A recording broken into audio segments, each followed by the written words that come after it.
I'm Robert Warner. I'm 30 years old.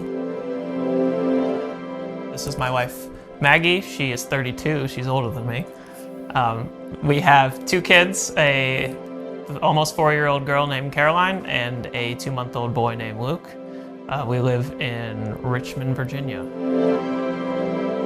Maggie and me were going to a non-denominational church here in Richmond, Southern Baptist leaning, but with some Reformed views.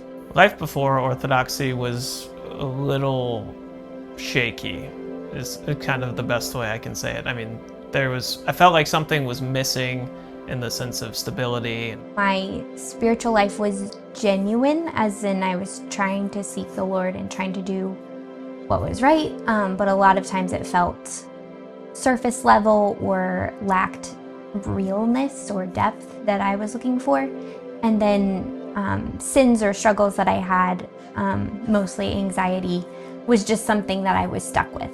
You think you're doing the right thing, but then you'll go and fall into something sinful. You're just trying to figure out the best that you can.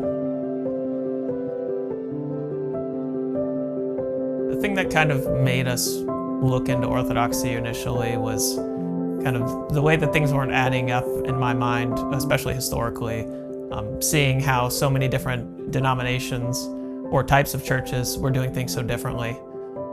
It made me kind of question, like, what did the original church do, and is there any way for us to know that? What were the apostles doing immediately after Jesus sent them out in the book of Acts, and then through the first 1,500 years up to the Reformation?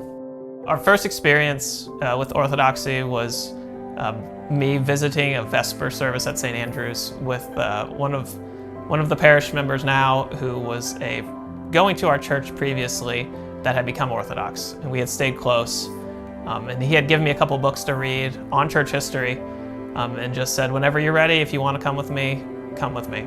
So I went up with him and stood in the back in the corner watching kind of everything unfold in front of me, from deacons moving in and out of the doors to Father Adam performing the Vesper service, and seeing kind of the faithful there who were moving around, crossing themselves, bowing. It was very overwhelming, but at the same time, it was one of the most beautiful things that I had ever seen. Our experience at St. Andrew's has been, I'd say, overwhelmingly positive. The amount of friendliness that comes through those doors is otherworldly. We had friends that we had already known before coming to St. Andrew's that were already there, which made it kind of a lot easier for us to come in, having a few familiar faces. But the amount of friends that we have gained over these last couple of years have been incredible.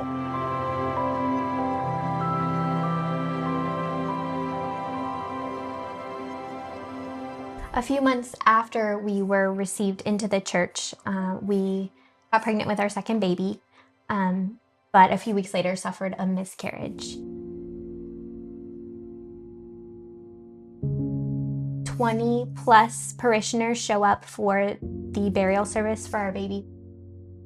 An incredible experience. Some of the people, all I knew was their name, and they showed up for us on a Monday morning. Several people took off work to sing for the service or to perform other aspects of the burial, and that, I think, was just a huge moment in our journey of learning what St. Andrew's was like and what Orthodoxy meant in our lives when something sad, tragic happened. And having people just come and continue to remember on our baby's name day that they have been praying for us has been just a huge part of our experience at St. Andrew's.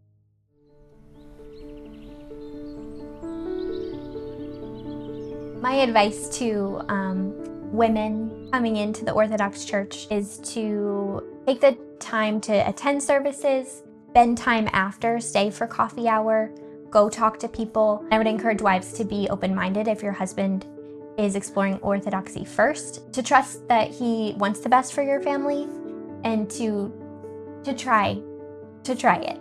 Read a book, show up, and make sure that you're putting in the effort as well. Take it slow. Well, anyone in the church. take it slower than you think. That was advice that Father Adam gave me, because there is a deep desire initially to want to get everything right and want to do everything correctly and use the correct terms and read all the theological books. This will come in time. I mean, the liturgy is theology.